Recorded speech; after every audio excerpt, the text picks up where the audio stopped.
Hello viewers, welcome once again and you are watching TradeFlock.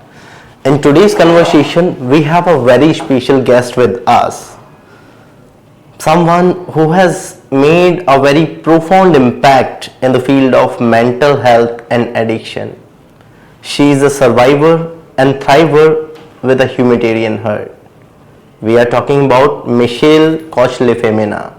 From overcoming her own struggles and dealing with sexual abuse to helping thousands of victims, she has been a true guide and a motivator and set an example that life should never stop, regardless of challenges. If you have a will to do something, you will do it. This conversation will be speaking with her about her journey, the challenges, the biggest learnings in this course of overcoming these challenges and the way forward. Stay tuned. To start this conversation, I would like to ask, when you first started in this field of mental health and addiction, what was the first impression? Any specific personal moment that made you realize that this is what you always wanted to do in your life? So as a child, as I started in the 10 questions, I had a friend who ended up having social services come to my house and interview me. And I didn't know what was happening. She ended up being sexually abused by her father and was going to be removed from the home. And as a fifth grader, I didn't know what was happening. All I knew is there was this woman that came to my house that talked to me like, I don't want to say like a human being, but really like was so kind and so caring. And I said, and she's talking to me as like an 11-year-old. And I said, whatever she's doing, that's what I want. I want to be like her because she was so kind and caring. And she ended up helping my friend get out of her bad situation. And that's what inspired me as a little girl. Also, even before that, I was in Mexico when I was 5 years old in first grade. And I remember walking across the street with my family. We had gone to Mexico and it was a beautiful trip. And I had never remembered anything like this. And I saw homelessness right in front of me. I saw a mom laying on the ground with like 3 or 4 little kids laying with her with newspapers over them. And I was just like, my family kept walking and I'm sitting there like stopping and watching, like I wanted to help. I didn't know the word powerless, but I was like 5 or 6 years old in first grade and I felt powerless. All I knew was that's when I realized I had a humanitarian heart and I knew there had to be some type of help for people. I was in a foreign country and my heart just hurt for this family that they were just laying there. And I'm like, even though it's warm out, I'm thinking, how is this? I had a little sister and I'm looking at these kids like they were the same age as my little sister. And my sister's not laying in newspapers and it just broke my heart. So that was like even younger, than when that situation happened with my friend. So that's what inspired me. You have such a strong purpose laid in humanity and giving back to the society from where you have gained it or achieved it. So, how has this purpose evolved over the years? And how are you giving back to the society now? My purpose has evolved over the years because I've just seen so much in life, touched by addiction, not even with just drugs, but with an eating disorder that almost killed me at a young age, and watching people struggle and suffer. We lost our home. My family went through a lot of stuff due to addiction and gambling and drugs and alcoholism. And it touched my family in different ways for generations. There was, family member that was, I don't even like to say it, but addicted to hurting children. You know what I mean? That my grandfather, I'm a survivor of sexual abuse because of him. And he did that to me at a very young age and did it to many people in our country where my family's from. And it hurt a lot of people. And as a little girl, I knew that what was done to me was wrong. And I wanted to fight for other people that they didn't have to go through it alone, because you always feel dirty and invisible and like you don't matter, and it makes you feel tarnished as a human being. And I think that those yucky feelings that were ingrained in me as a little girl, and coming to find my faith in God and how God really healed me from all those yucky feelings, and how I want to help heal other people from such feelings that they've been through too, whether it's, addiction or whatever the trauma is. I've seen it all. I've literally seen it all, whether I've touched it, my personal life, or someone close to me, or experienced it through clients or friends. I've seen some pretty atrocious things through the years, and I've seen incredible healings too. So I'm always inspired. I'm always looking for the next inspiration. From being a victim to now someone who takes other people out of their trauma, how do you keep yourself motivated amidst all these things, especially when you meet with someone and listen to their experiences who might sometimes be emotionally, troublesome, and might trigger your own traumas as well? How do you keep yourself motivated in those times? One thing, but staying grounded is another thing. Absolutely. I'm not a victim today. I haven't been a victim for a very long time. I'm a survivor, and then moving past that, I'm a thriver. So I'm here to carry the torch of healing to other people, and to just pass it along and bring my light to others, to help other people in any way I can. And I think that my inspiration to help others is motivated by, no matter how bad of a day I feel, getting up and going on is what I always have to do.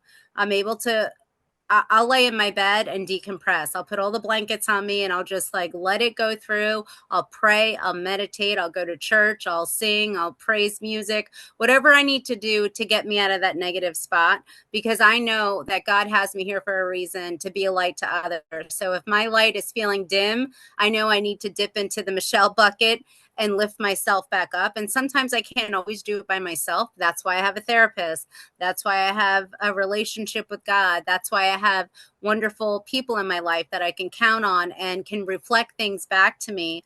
I'm very honored and blessed that way. I've been in recovery. November 25th, I'll have 26 years clean and sober in recovery. So that alone has been such a blessing, that I'm able to stick and stay here, getting clean and sober at 20 years old. And I'm about to be 47, a week before my 21st birthday, and to just keep going. I've seen many people relapse. I've seen many people die from this disease of addiction. I've seen many people throw their lives away. I've been touched by it, with family and loved ones, and connected to my family. And I just have to keep strong. And I know God has me here for a purpose, and just like He has you here for a purpose, and we all have a purpose in this humanity. And mine is to help heal and bless others with light. I personally believe that what you are doing should be expanded on a national level, because you are really doing a great work. So from your perspective and in your experience, what do you think how the government should frame the policies to help people like you further? Nationally, but where I am, policy side, I really think if we can, prevention and education, if we can get in the door. Mental health it's a crisis. I mean, just alone in this past week, there's been 2 suicides. The famous football player, he committed suicide. His mother had a life of trauma, addiction. I guess she died within the year, and now he just killed himself this past week. A student who grew up in New Jersey, from the town I went to high school in, he was out in South Carolina, and they just found him in the water, and he committed suicide this week alone. Mental health is critical. I don't know what's going on, but this younger generation, I think a lot with social media has a lot to do with it. And just this doom and gloom. I mean, the world right now, it's a heavy place. Anywhere you go, there's just going on my way to work, there's 2 towns from where I work, and there was 2 kids were murdered at a 7-Eleven at 10 o'clock at night this week. You know what I mean? Over drugs. So we're in a crisis definitely with addiction and mental health. And I think if we can do more prevention and education with younger children addressing mental health needs, I think we could bridge some of those gaps. But I know people have done all we can. I know there was the DARE program, there's certain things that happen, but like a problem I see is marijuana being legalized. It's legal in New Jersey. It's a problem. There's a lot of parents that smoke marijuana, and as many people who do it say it's not a gateway drug. Okay, it very much is a gateway drug. And I think, I don't think this younger generation is aware that if you drive high in the car after getting high, you can still get a DUI. You know what I mean? Like, so, working in the fields of addiction, working with young people who just come into being an adult, it can be difficult at times because I don't think people are seeing how precious their lives are and how much worth their lives are. And some people come from horrific backgrounds, and sometimes they don't want to hear it from me because I might be their mom's age. So if they have like a negative relationship with mom, they're going to be some type of way towards me, or I may not look the same color as you, so I'm not going to respect you, or I may not be a man, so I'm a woman, obviously, so they may not have the same respect that they hold for a man or what his voice would be. Does that make sense? Yeah, So I really think coming into that younger generation, like mental health and COVID really did a number on our people that were the young generation. And now they're early 18, 19, 20, 21, and they're struggling. Like they have such a low motivation to like better themselves. The very, that's what I'm seeing across the board. The low motivation. A lot of people had a lot of isolation, a lot of social media that was just not always a positive thing. And then this high rate of suicide just this week alone. It's tough. It's tough to be a mother of 3 children in this world right now, and it's not an easy world to be in. And my daughter got me something that says nothing stronger than a praying mom. And you know what? Like that is for truth, lovely. for real, because yeah, that's what I got for Mother's Day. Nothing stronger than a praying mom. You just mentioned that there have been times when you consult with people or provide therapy to people who might be of your mother's age or your daughter's age sometimes. So, apart from this, what are some other challenges that you face on a daily basis as a mental health consultant and therapist? Life, like I said, the legalization of marijuana, that's a challenge. When I became into recovery, that was not something that wasn't even a question. Like you just didn't use, you didn't get high. Marijuana wasn't legal. That was, you get arrested and go to jail for that, and now it's legal. So now people, it's difficult. It's challenging because it's considered Cali sober. So people stop everything else, but they still smoke marijuana. So reaction times, brain chemistry, slow, it's a lot slower, mental pulling it together. Sometimes it's like sometimes can feel like you're talking to the wall because you're not really hearing it can be a challenge. So that's one part, the legalization of marijuana, which I don't agree with, but I know everybody else is probably happy about that, but I don't mind being a minority. I don't mind being someone who's not happy with it. I'm okay with that.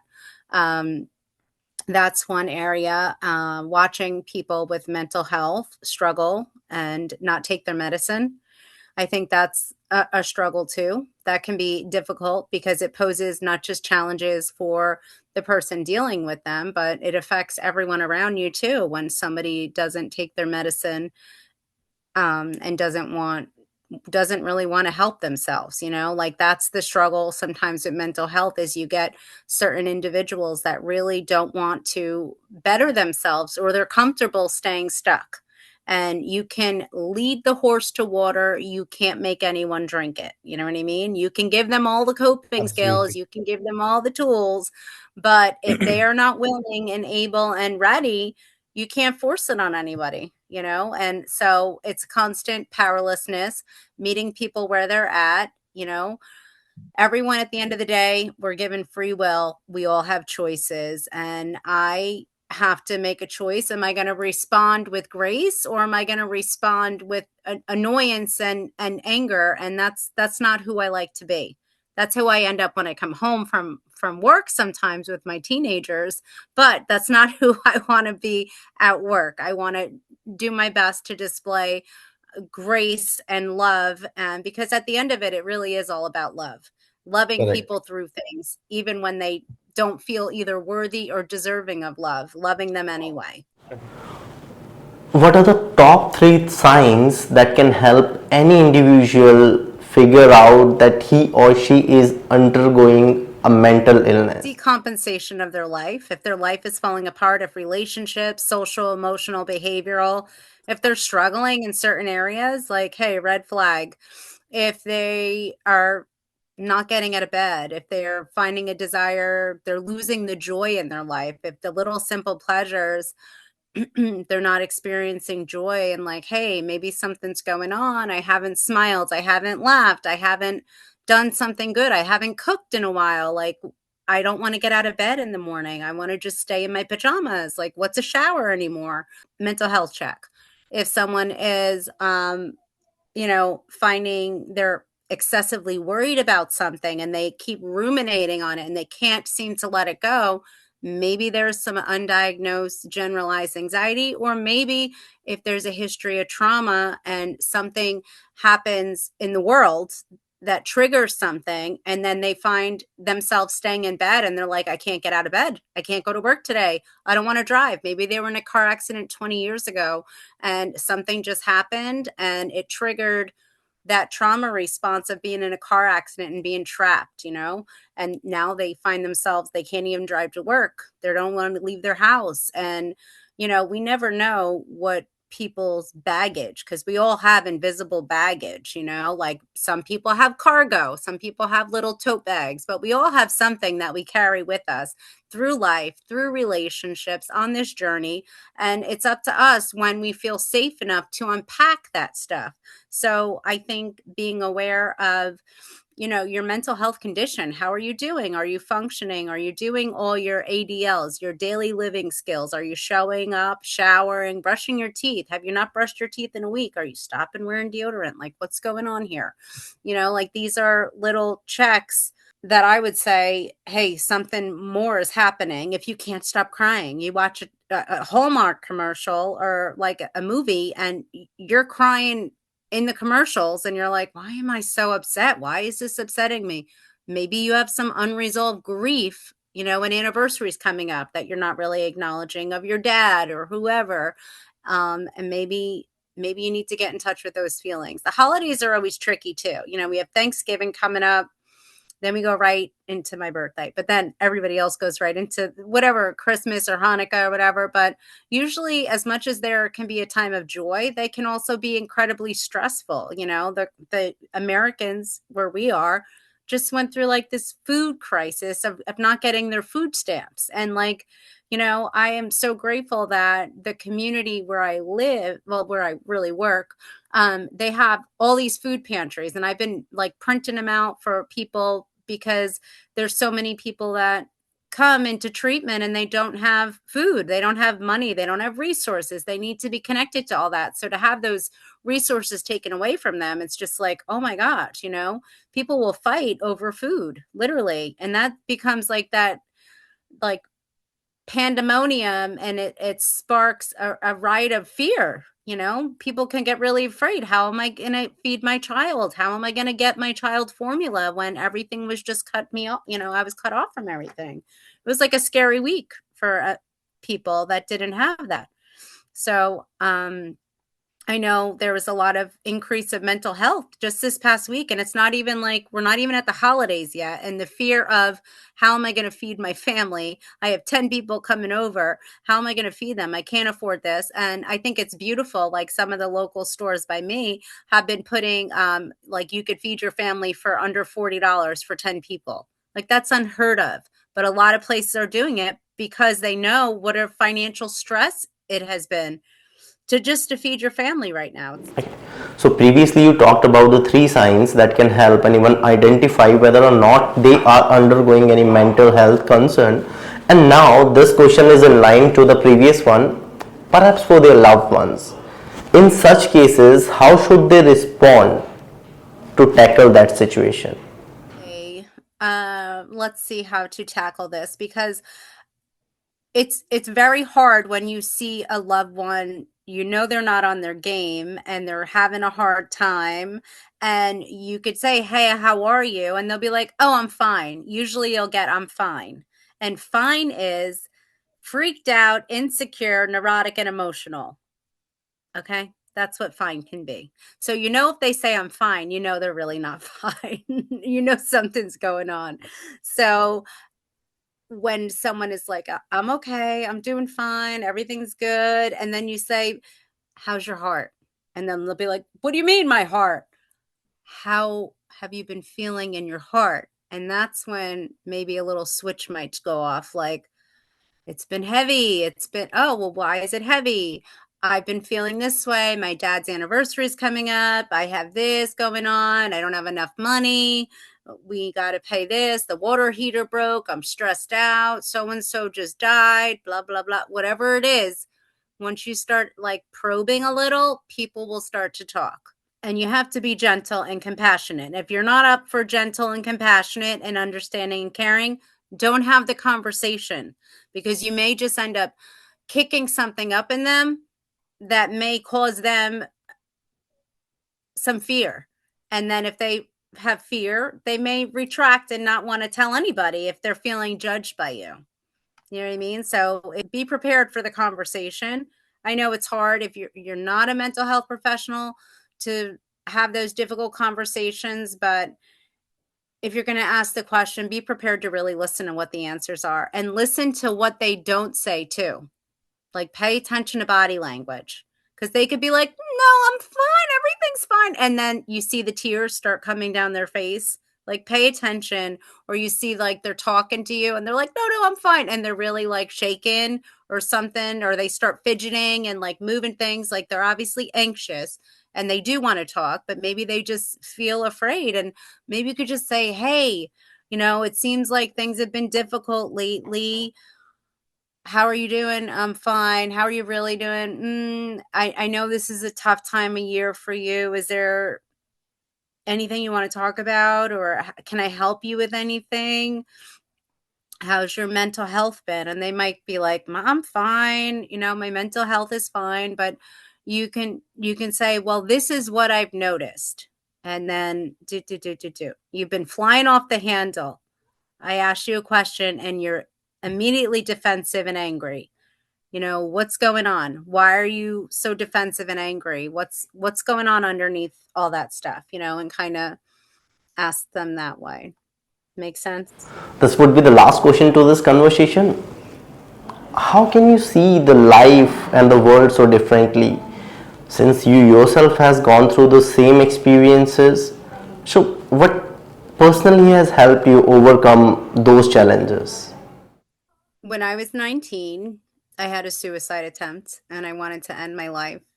And I was very angry at God.